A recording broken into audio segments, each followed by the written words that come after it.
बरोबर आहे। आता आपण काही गोष्टी पुढच्या शिकणार आहोत। मी तुम्हाला मागे म्हणलं होतं की मी तुम्हाला शेअर्स म्हणजे काय, बॉन्ड्स म्हणजे काय आणि डिबेंचर म्हणजे काय, तीन इंटरेस्टिंग कन्सेप्ट शिकवणार आहे। खूप इंटरेस्टिंग आहे। तुम्हाला हे कळलं की ऑटोमॅटिकली तुम्हाला कळेल की इकॉनॉमिक्स मध्ये यांचा काय वापर असतो आपल्याला एक लक्षात येईल। चालेल।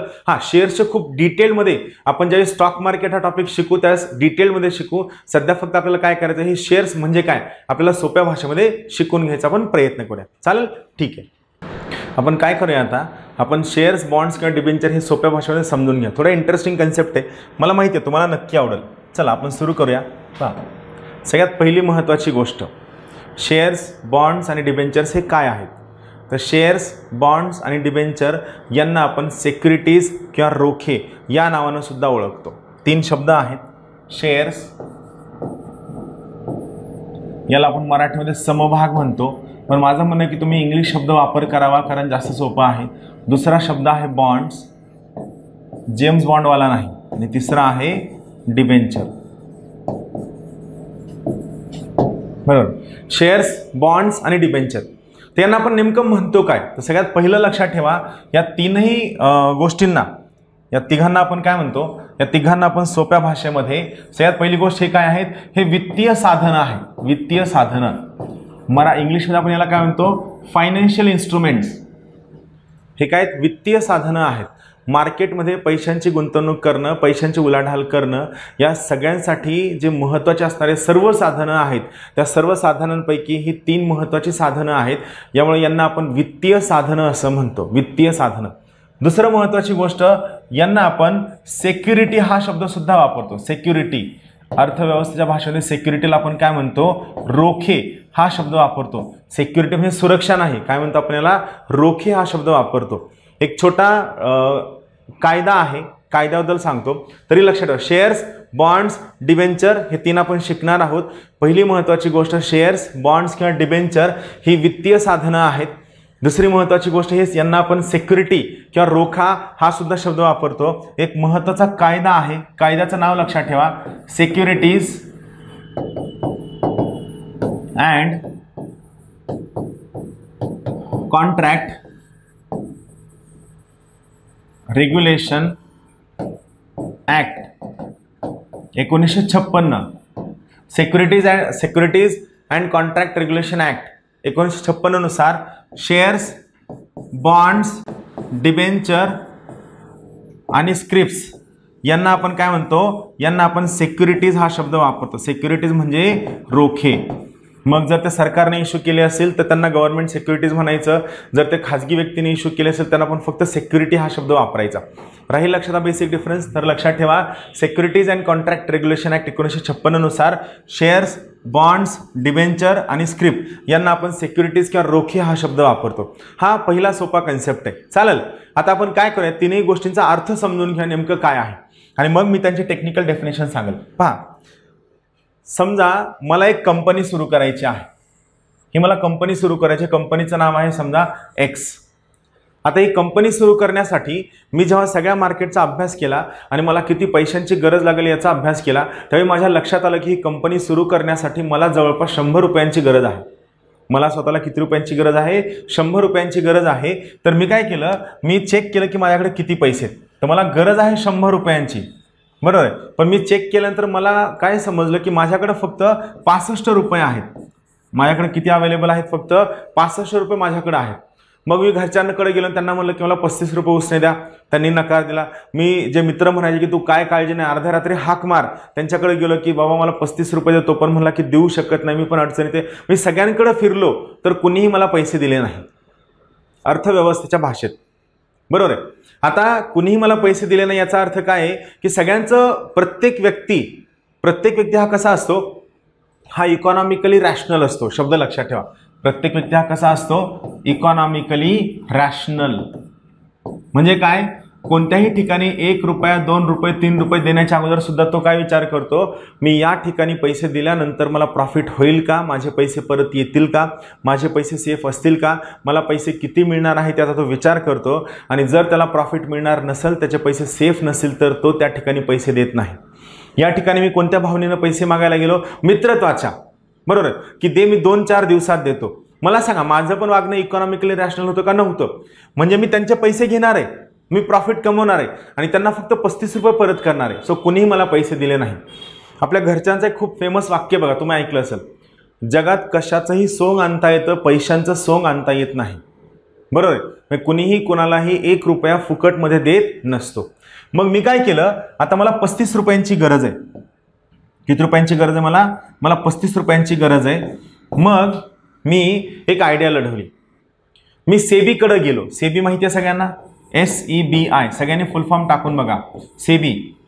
सेबी काय आहे? Securities and exchange board of India. परत एकदा सांगतो, सेबी काय आहे? सेबी आहे securities and exchange board of India. बरोबर आहे. सेबीचे डेफिनेशन काय आहे? सेबी हे कॅपिटल मार्केट रेग्युलेटर आहे. सेबी हे कॅपिटल मार्केट रेग्युलेटर आहे. म्हणजे काय? तर जे भांडवली बाजार आहे, या भांडवली बाजाराचं नियमन करणं, त्याचं रेग्युलेशन करणं, त्याच्याशी संबंधित कायद्यांची अंमलबजावणी करणं, हे सगळंच्या सगळं काम सेबी करते. इथं लक्षात ठेवा, सेबी हे कॅपिटल मार्केट रेग्युलेटर आहे. आलं लक्षात? सो इथं काय, मला 100 रुपयात कंपनी उभी करायची आहे. माझ्याकडे फक्त 65 आहेत. तर मी हे पैसे मागण्यासाठी गेलो, मला कुणीही पैसे दिले नाही. मग मी कोणाकडे गेलो? मी सेबीकडे गेलो. आणि सेबीकडे जाऊन मी त्यांना सांगितलं की मला असं 35 रुपयांची गरज आहे आणि मला मार्केटमध्ये शेअर्स इश्यू करायचे आहेत. मला मार्केटमध्ये काय करायचं आहे? शेअर्स इश्यू करायचे आहे. सेबी म्हणली मान्य आहे. सेबीनं माझे सगळे कागदपत्र सगळं तपासलं, माझ्या कंपनीचं भांडवल तपासलं, मार्केटचा सगळा अभ्यास केला आणि सेबी म्हणली तुम्ही शेअर्स इश्यू करा. एवढं सोपं नसतं, पण आपल्यासाठी सोपं आपण समजूया. सेबी म्हणली तुम्ही शेअर्स इश्यू करा. आता शेअर म्हणजे काय? तर मी काय केलं, एका पेपरवर असा पेपर घेतला, सेबीनं मान्यता दिलेला. या पेपरवर असं इथं वरती लिहिलं 1 रुपया. बरोबर आहे. आणि खाली लिहिलं की मी महेश शिंदे एक्स कंपनीचा मालक, असं लिहून देतो की जो कोणी व्यक्ती हा पेपर विकत घेईल त्या व्यक्तीला मी माझ्या कंपनीमध्ये 1 रुपयांची मालकी देईल. आणि खाली माझी सही, या बाजूला सेबीचा स्टॅम्प, या बाजूला सेबीचा स्टॅम्प. आलं लक्षात? आता मला सांगा, आता तुम्ही हा पेपर विकत घ्याल का? हो. का विकत घ्याल? कारण तुम्ही जेवढ्या रुपयांचे हे पेपर्स विकत घ्याल तेवढ्या प्रमाणात मी तुम्हाला माझ्या कंपनीमध्ये मालकी देतोय. अगोदर काय होतं, अगोदर मी तुम्हाला सहज उसने पैसे मागायला आलो, तुम्ही म्हणले नाही उसने पैसे काय मिळत नसतात, आमच्याकडे उसने पैसे नाहीत, काय नाहीत, आम्ही तुम्हाला उसने पैसे देणार नाहीत. तुम्ही नकार दिला. तुमचं नकार देणं हे अर्थव्यवस्थेच्या दृष्टीनं 100% करेक्ट होतं. का? कारण प्रत्येक व्यक्ती हा पोटेन्शियल इन्व्हेस्टर आहे आणि प्रत्येक व्यक्तीचं म्हणणं आहे की माझा 1 रुपया सुद्धा जर मी कुणाकडे दिला तर त्या रुपयामधनं मला काहीतरी रिटर्न्स मिळायला हवे, काहीतरी प्रॉफिट मिळायला हवा. जर मला रिटर्न्स आणि प्रॉफिट मिळत असतील तर मी त्या ठिकाणी 1 रुपया देईल, अदरवाईज मी रुपया देणार नाही. सो तुमचं वागणं 100% करेक्ट होतं. आता मग मी काय केलं, मी हा पेपर पास करून आणला. आता मी तुम्हाला पेपर विक्रीसाठी आणला आणि म्हणलं की आता हे पेपर विकत घ्या आणि मग मला तुमचे रुपये द्या. आता मात्र तुम्ही पेपर विकत घ्याल आणि तुम्ही मला पैसे द्याल. का द्याल? कारण तुम्ही जे पैसे मला देताय या पैशांच्या बदल्यामध्ये तुम्हाला माझ्या कंपनीमध्ये मालकी मिळतीये. तुम्हाला काय मिळतंय? माझ्या कंपनीमध्ये मालकी मिळत आहे. आलं लक्षात? आपण हे थोडंसं पुसून टाकूया.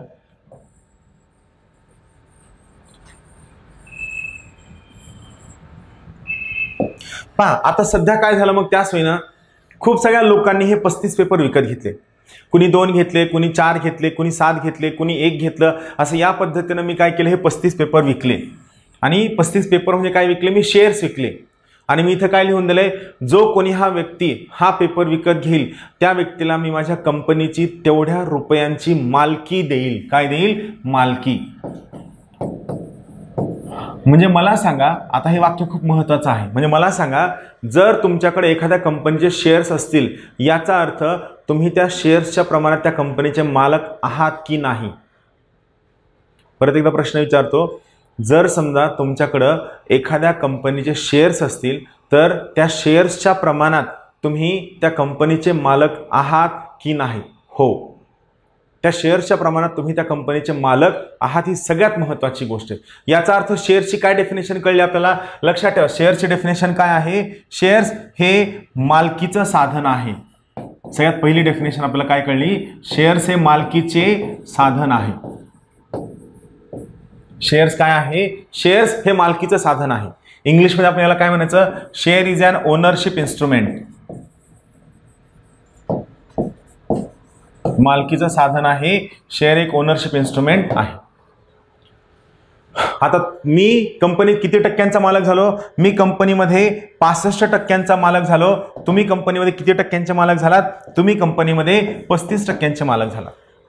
आला फरक लक्षात?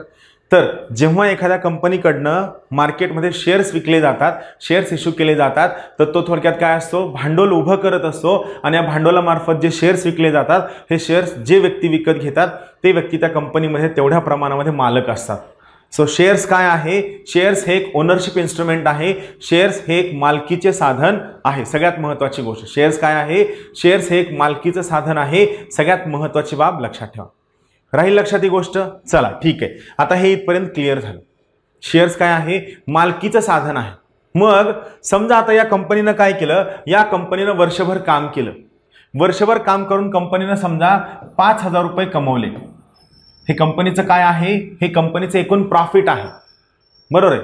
त्या वर्षभरात समजा खर्च, रेंट, कर्मचाऱ्यांच्या पगारी, पेट्रोलचा खर्च, गाड्यांचा खर्च, टॅक्सेस भरणं, हे सगळं गेल्यानंतर या कंपनीकडे शेवटी किती रुपये उरले? या कंपनीकडे शेवटी 5,000 रुपये उरले.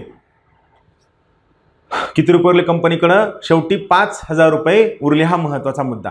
आता 5,000 रुपये उरल्यानंतर मला सांगा, माझ्याकडं कंपनीची किती टक्के मालकी आहे? 65% मालकी आहे, 65%. मग माझ्याकडे 65% मालकी असेल तर 5,000 रुपयातले किती टक्के मला मिळतील? 65% मला मिळतील. सांगा 5,000चे 65% किती होतात? किती होतात सांगा? बरोबर आहे ना?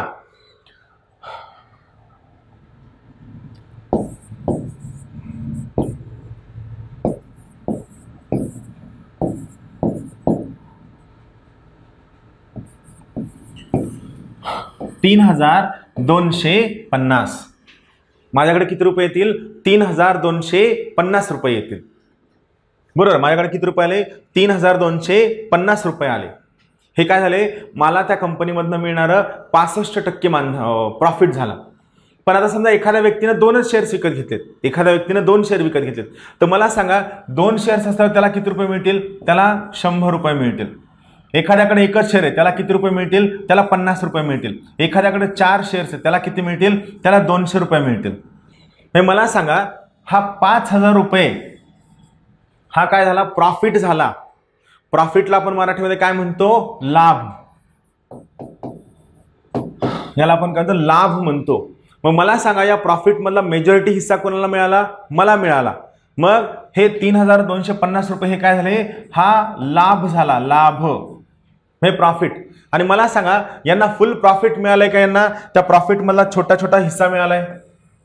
यांना हे जे लोक आहेत 50 रुपये 100 रुपये कमवणारे, यांना फुल प्रॉफिट मिळालेलं आहे का? त्या प्रॉफिट मधला थोडासा हिस्सा मिळालाय?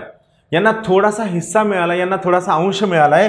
तर याला आपण म्हणतो लाभांश. याला आपण काय शब्द वापरतो? लाभांश.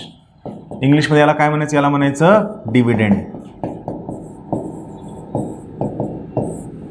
राहील लक्षात? तर तुम्हाला आठवतं कालच्या इकॉनॉमिक्सचं लेक्चर शिकवताना जे इकॉनॉमिक्स स्ट्रक्चर त्यात मी एक शब्द वापरला होता, डिव्हिडेंड. डिव्हिडेंड म्हणजे काय? लाभांश. एखाद्या व्यक्तीला त्याच्या शेअर होल्डिंगच्या प्रमाणात जो प्रॉफिटमधला हिस्सा मिळतो, प्रॉफिटमधला वाटा मिळतो, प्रॉफिटमधला अंश मिळतो, त्याला आपण लाभांश असं म्हणतो. लाभांश कोणाला मिळतो? शेअर होल्डर्सला लाभांश मिळतो. हे लक्षात ठेवा. Share holders are entitled to get dividend. Share होल्डर्सला लाभांश मिळतो किंवा शेअर होल्डर्स हे लाभांश मिळण्यासाठी पात्र असतात. ही सगळ्यात महत्त्वाची बाब आहे. राहील लक्षात? तर हे बेसिक आहे. आलं लक्षात? शेअर्स हे कशा साधन आहे? मालकीचं साधन आहे. ज्या व्यक्तींकडे शेअर असतं त्यांना मालकी मिळते. शेअर्सचे खूप सगळे प्रकार आहेत, आपण त्यामध्ये आत्ता जाणार नाहीयेत. तो आपल्या अभ्यासाचा पुढचा टप्पा आहे. फक्त सध्या काय लक्षात ठेवा? शेअर्स हे मालकीचं साधन आहे. ज्या व्यक्तीकडे शेअर्स असतो त्या व्यक्तीला काय मिळतो? लाभांश मिळतो, ज्याला आपण इंग्लिशमध्ये काय शब्द वापरतो? डिव्हिडेंड हा शब्द वापरतो. आता हे झालं तुमच्या शेअर्सच्या बाबतीत. तर इथून पुढे हमेशा एक डेफिनेशन लक्षात ठेवायची. शेअर्स म्हणजे काय? तर एकदम सोप्या भाषेमध्ये शेअर्स हे मालकीचं साधन आहे. राहील लक्षात? शेअर्स काय आहे? शेअर्स हे एक प्रकारचं मालकीचं साधन आहे. हे लक्षात ठेवा. Shares are ownership instrument. पहिला महत्त्वाचा मुद्दा.